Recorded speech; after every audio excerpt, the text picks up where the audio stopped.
Olá, meu nome é Vanessa Cosentino, eu sou psicanalista com especialização em psicologia analítica e nesse episódio aqui do podcast Mil Coisas eu vou fazer a interpretação simbólica do filme Capitão Fantástico, filmaço do diretor Matthew Ross e que rendeu aí uma indicação ao Oscar do ator principal, que é o Viggo Mortensen. Ele é o pai dessa família, né, que está aqui na história, ele é o Capitão Fantástico.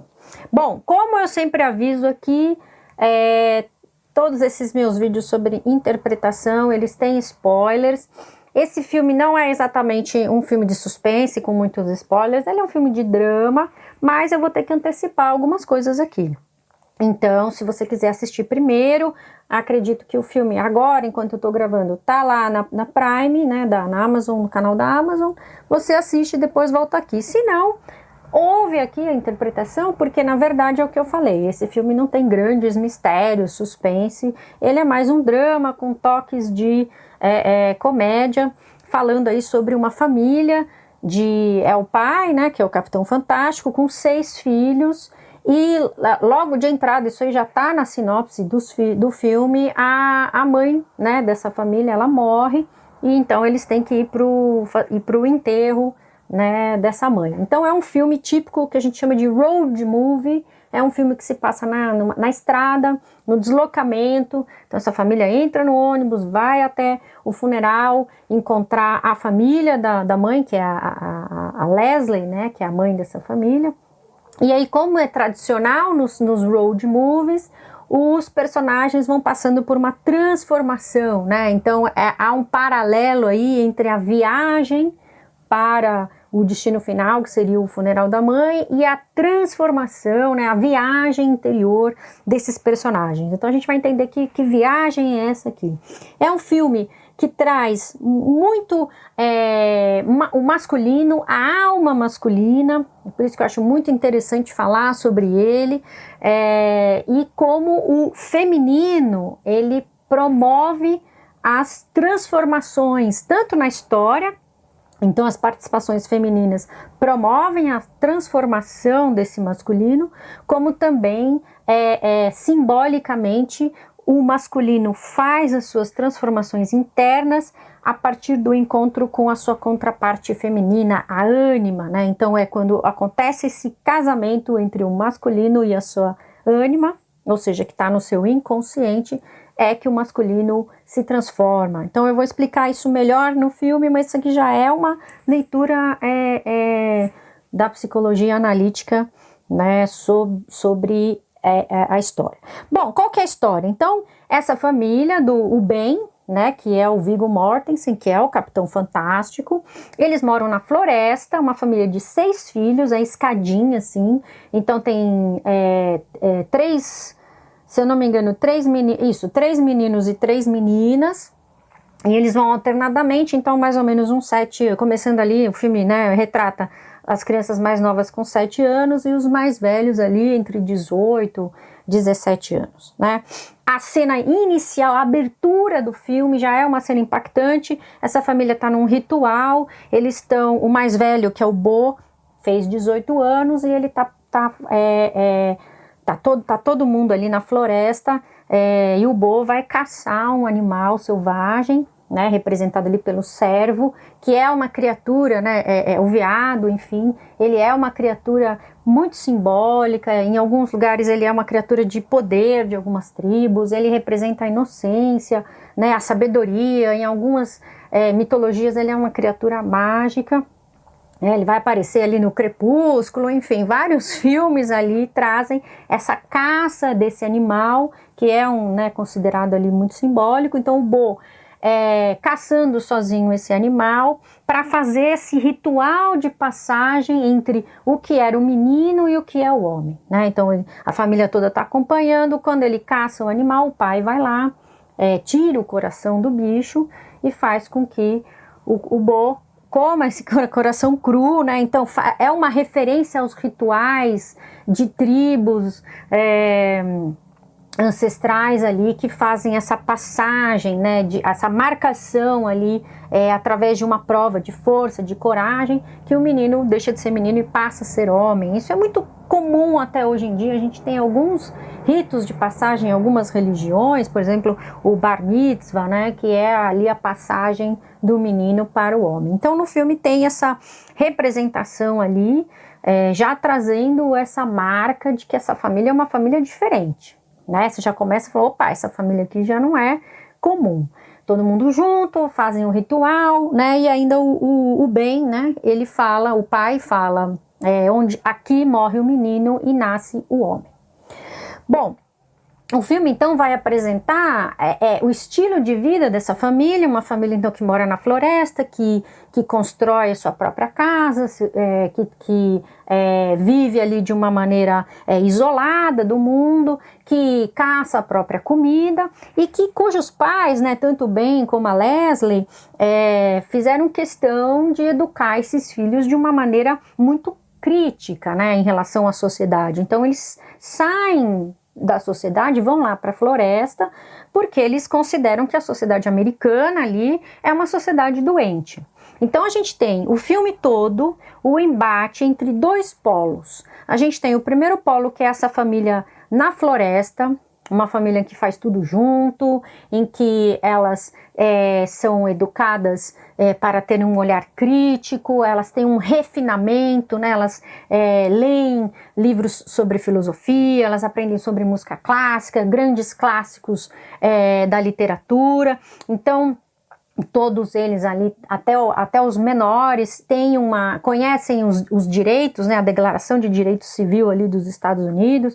Então, é uma família que foi educada não numa educação de repetição, mas sim numa coisa para formar um senso crítico, né? Tem uma saúde muito melhor do que as crianças da idade, porque eles estão ao ar livre, eles treinam, eles escalam, eles caçam, né? Então eles manejam arco e flecha, facas, não comem porcaria, né? Então eles têm uma comida saudável, em oposição a essa família americana, o americano médio, capitalista, que tem uma comida, que se alimenta de uma maneira ruim, que tem uma comida industrializada, que tem uma vida vazia, de consumo, né, que é um cidadão meio que abestalhado, né, que não sabe o que está acontecendo no mundo, nem no próprio país. Então é uma crítica, né, a gente vai vendo esse embate conforme a família da floresta vai se encontrar com o restante da família, com os tios, com os primos, com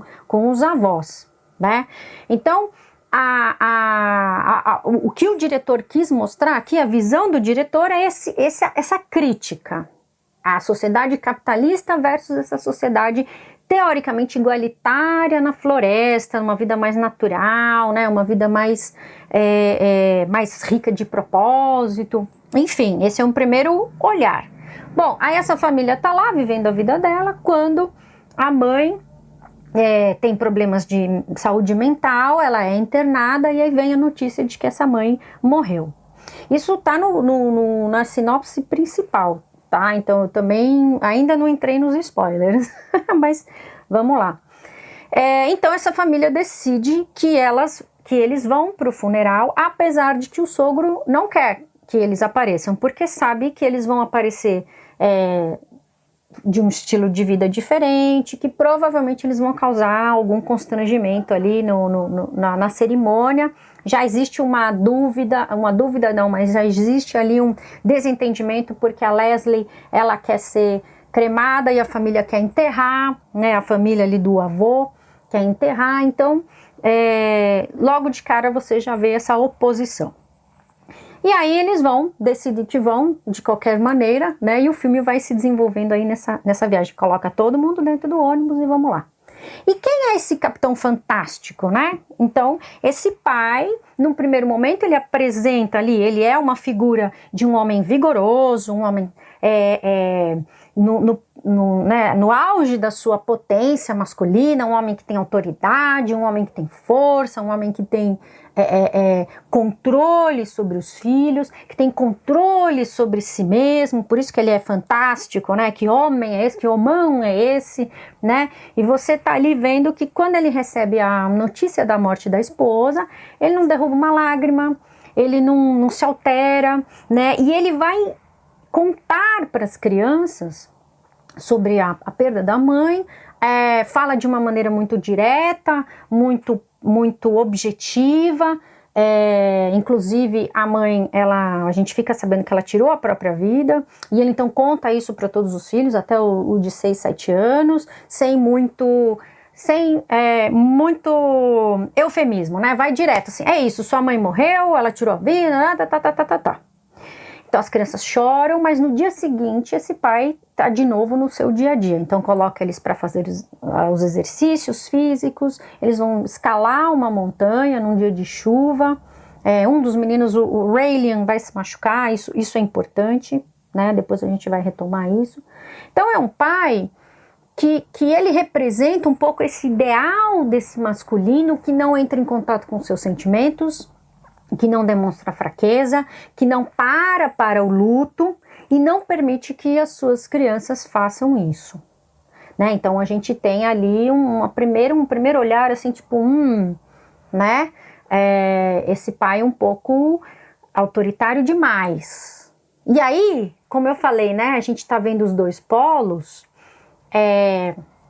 a gente vai ver que nem tudo tá tão legal assim nessa família, que num primeiro momento parece super feliz, todo mundo faz tudo junto, que lindo, todo mundo faz exercício junto, todo mundo caça junto, todo mundo estuda junto, mas isso esconde um problema, né? Não há espaço para a individualidade, não há espaço para cada um ali se expressar. Então se vai ouvir música, todo mundo tem que ouvir a mesma música, se vai estudar, todo mundo vai ter que estudar, né? Não há um espaço ali para o indivíduo. E aí o Ben, né, o pai dessa família, que questiona tanto o capitalismo como um regime político e econômico que não permite, que é uma falsa democracia, né, porque no capitalismo manda mais quem tem poder, quem tem dinheiro. Ele propõe para a família uma sociedade igualitária. Então, ele questiona o capitalismo como autoritário, nesse sentido, né, de quem tem mais poder e que manda, mas você vai vendo que ele também é autoritário. Então, quando o seu filho, o Raylian, ele é um menino que deve ter mais ou menos uns 15, 16 anos, ele está naquela fase de rebeldia, né? Então ele vai contra esse pai, e ele é super importante ali, ele vai contra esse pai, ele é o primeiro que fala, não tá legal isso aqui, não tá legal isso aqui, você acusa o pai, né, pela morte da mãe, ele vai tentar enfrentar esse pai, mas diante do poder desse homem, né, desse pai, que existe uma abertura para o diálogo, né? Então tem uma cena que o pai fala, então fala o que você quer. Mas é de uma postura de tanto poder e imposição que o menino não tem repertório para falar. Então ele se cala, ele fica só na sua raiva, né? Então o Raylian é o primeiro que começa a dizer, isso aqui não tá tão legal. Depois a gente percebe que o Bo, né, o mais velho, que aparentemente vai no caminho desse pai, quando eles estão na viagem e o Bo se encontra com algumas jovens, ele percebe que ele não consegue falar com essas meninas, que ele não consegue se comportar diante do feminino, que ele está despreparado, que ele pode saber tudo sobre filosofia, sobre o marxismo e sei lá o que, mas chegar numa mina, né, ele não sabe o que fazer. E aí ele encontra com uma moça num acampamento, ela meio que, né, toma a iniciativa, eles se beijam e logo ele já está pedindo ela em casamento. Então, o Bo percebe que ele não está preparado para a vida real. E aí, essa família feliz da floresta, a gente começa a ver que tem algumas questões aqui. E aí a gente descobre que o Bo quer ir para a faculdade e ele passou em todas as faculdades. E quando ele vai apresentar isso para o pai se sente traído. Como assim? Você quer ir para a faculdade? A gente te deu a melhor educação, você pode fazer o que você quiser. Bom, desde que você faça o que eu quero como pai, né? Então, é um pai autoritário. E aí no embate entre as famílias, né, no confronto entre essas duas famílias, a gente vai vendo, sim. Num primeiro momento eu pelo menos, meio apaixonada por essa família da floresta, achando ela que incrível, que maravilhoso essa vida, porque o americano ali, os primos, os tios são retratados como pessoas ignorantes, mas ignorantes, né, vazios, materialistas, você vai vendo que o pai, ele meio que violou a alma dos seus filhos, porque não há espaço para a fantasia, não há espaço para o sonho criativo, né? Tudo para ele é muito direto, concreto. Então tem uma cena muito importante com a menina, a mais novinha, a Sage, que ela está escutando uma conversa da outra irmã com o pai, e eles falam sobre abuso, sobre, né, essas questões sexuais, e a menina começa a perguntar, mas o que é isso, o que é aquilo? E o pai vai explicando de uma maneira dura, crua, como se estivesse falando com um adulto, né? Então mostra uma questão de como essa vida muito, muito dura, muito concreta, essa ideia de não vou mentir para os meus filhos, que seria o contraponto com a história, a cultura americana, que é muito fantasiosa, é muito infantilizada, né? É uma das críticas, né? A cultura americana infantiliza muito o adulto. Esse pai, não, meus filhos vão saber direto, direto e reto, né? Nu e cru a verdade. Só que nua e crua, né? A verdade. Só que isso tira a inocência. No momento em que ainda não era para tirar a inocência, que precisava de um pouco mais de tempo para a criança assimilar. Então a Sage, quando vem ouvindo as informações, ela vai ficando enojada, ela vai ficando constrangida, ela vai ficando confusa. Um pai que está prestando atenção na menina teria entendido que aquilo era muita informação. Então essa é uma marca também de um masculino que não está em contato com as suas emoções e não está em contato com as emoções do outro, não está fazendo a leitura desse outro, né? De, puxa, isso aqui é um pouco demais. Tá pensando só nos seus ideais, no que seria uma vida correta para ele, né? Então, o filme vai avançando e a gente vai ter, então, os embates, né? A gente vai ter os embates desse masculino. Então, o pai, quando encontra com o sogro, obviamente o sogro rancoroso, magoado, porque ele leva a filha dele, né, pro o bem, né? Leva, casa com a filha, leva para o meio do mato. Então, o sogro contrariado com essa vida. Aí ele vai percebendo que os filhos tem escoriações no corpo. O Raylan quebrou o braço ali subindo a montanha e não foi no hospital. Tem uma cena lá que a família da floresta, né, acaba assaltando um mercado. Então esse sogro vai jogar na cara do bem, olha, isso aí é abuso infantil, essas crianças não estudam, essas crianças estão machucadas, escoriações, que vida é essa que você está fazendo, que vida é essa, né, que você está trazendo para os meus netos? Então tem um grande embate aí entre esse pai e esse sogro. Depois tem um embate entre o pai e os dois filhos mais velhos, né, o Bo e o Raylan, querendo uma vida diferente, o Bo querendo ir para a faculdade, o Raylan querendo ficar com o avô, né, e aí você tem esse pai ainda endurecido em cima das suas convicções, até que você tem ali um momento em que uma das filhas, as meninas até que não tem ainda, elas têm uma participação, mas a participação delas na trama não é tão, até então não é tão destaque, né? Não tem tanto destaque, até que uma delas, numa tarefa lá que o pai mandou ela fazer, ela cai do telhado e quase morre. E aí então esse pai começa a falar, caramba, o que eu fiz? que eu fiz, né? O que eu fiz com a minha família? O que eu fiz com a minha mulher? E esse homem, então, cai em si. Aí ele tem uma cena em que ele chora, ele fala para o sogro, ok, então pode ficar com os meus filhos.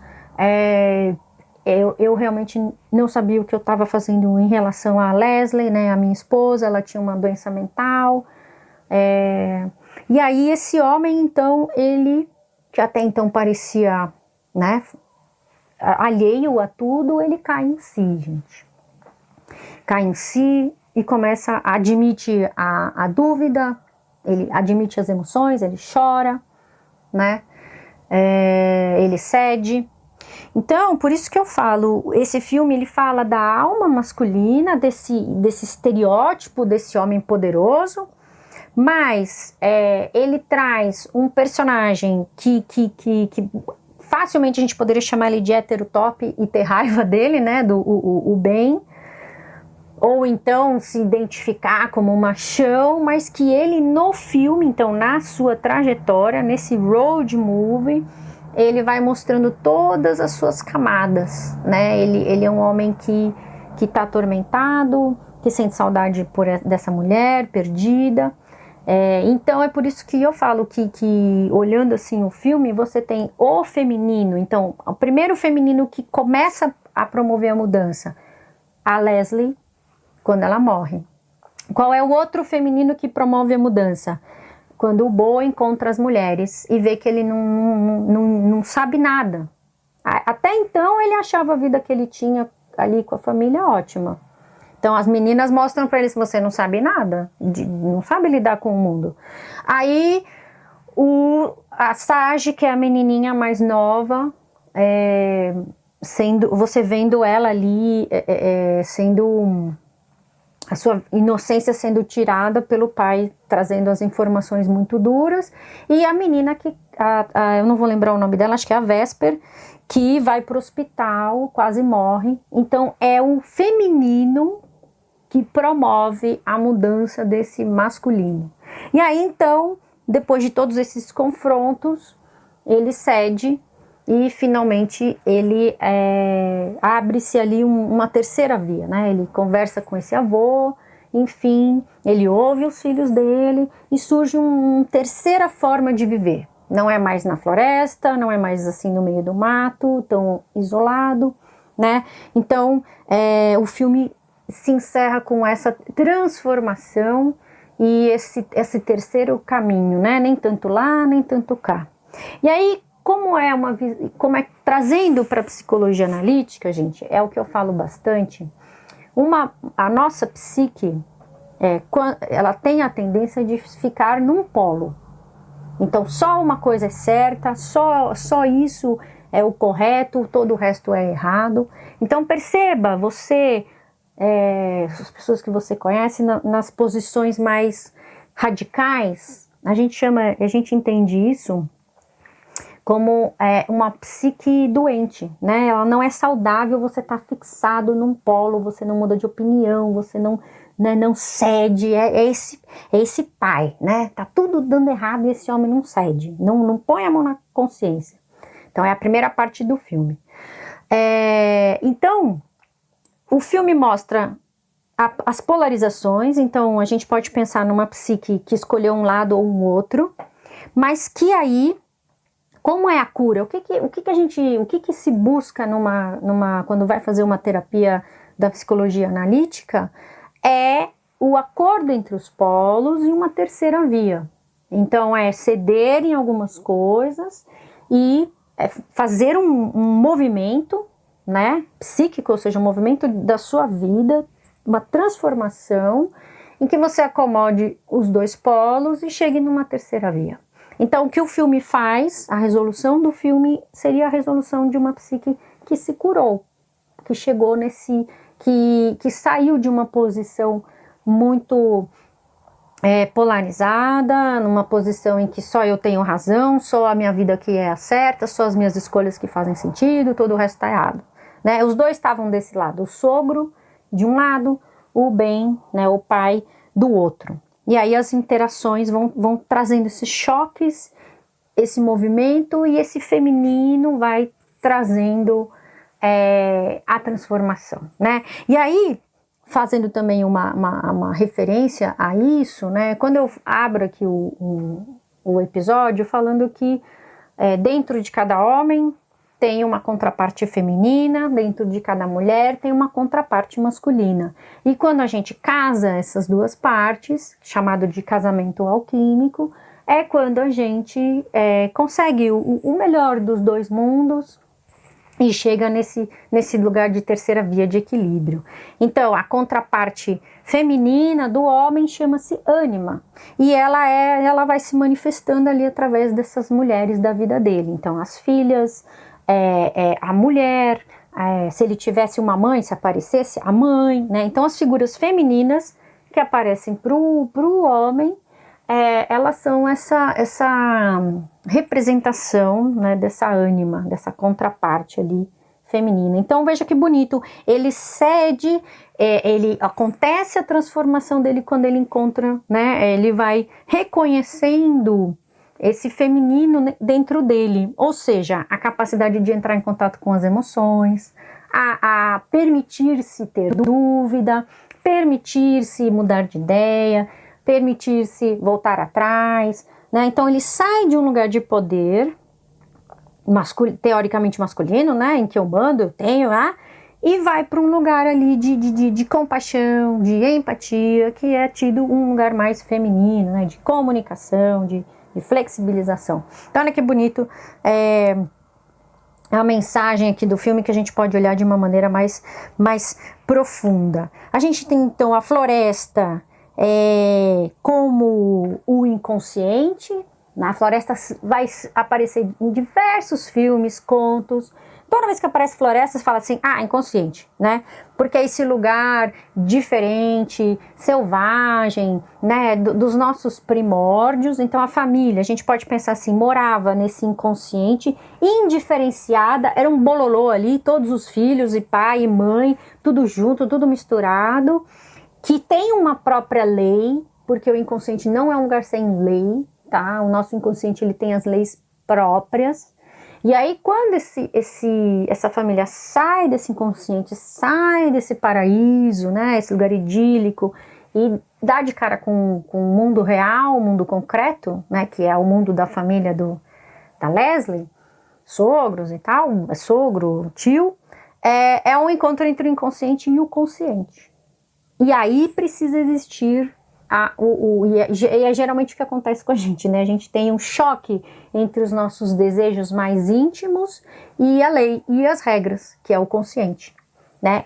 E aí vem a necessidade de uma terceira via, um acordo, né? Eu não posso fazer tudo o que eu quero, mas eu também não posso ceder e fazer tudo o que me mandam, né? Então, essa sair, e aí a diferenciação, né? Então, cada filho vai escolher um caminho, né? Isso também faz parte de um processo que a gente chama na psicologia analítica de individuação, que é quando a pessoa sai ali da massa, então da massa, do bololô, que é a família, e vai se tornando um indivíduo com as suas necessidades, com seus desejos, com a sua forma de olhar a vida.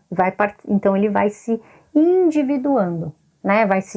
Claro, sem romper com a família, sem romper com esse grupo, porque nós precisamos do grupo, mas tendo a sua parte de indivíduo, né?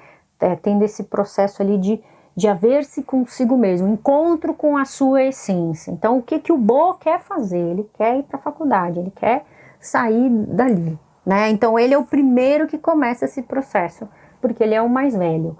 E o segundo, o Raylan, também, né? Ele não quer mais morar com aquela família. Então, é um filmaço, gente. Super indico que vocês assistam. E de novo, eu acho que é muito bonito a forma como eles, a forma profunda que eles descrevem, né, o personagem ali do pai, né, o Capitão Fantástico, bem construída, né, as camadas que ele tem, as reviravoltas que ele faz, né, dentro dele. E uma última coisa é como realmente a Leslie, ela não aparece na história, a gente não a vê, né, através de flashback, nada disso, a gente só vê ela nos sonhos do Ben, do marido, né, do pai.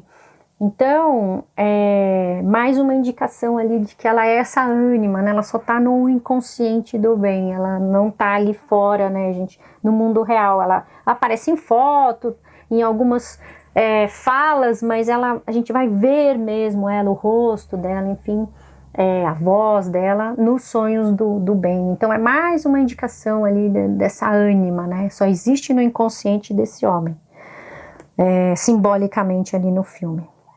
Tá bom, gente? Acho que é isso, hein? Falei bastante aqui. De novo, convido vocês para continuar essa conversa. Se vocês acharem que eu esqueci alguma coisa, que quer comentar, ficou em dúvida, vamos aqui os comentários para continuar esse papo. Até a próxima. Tchau!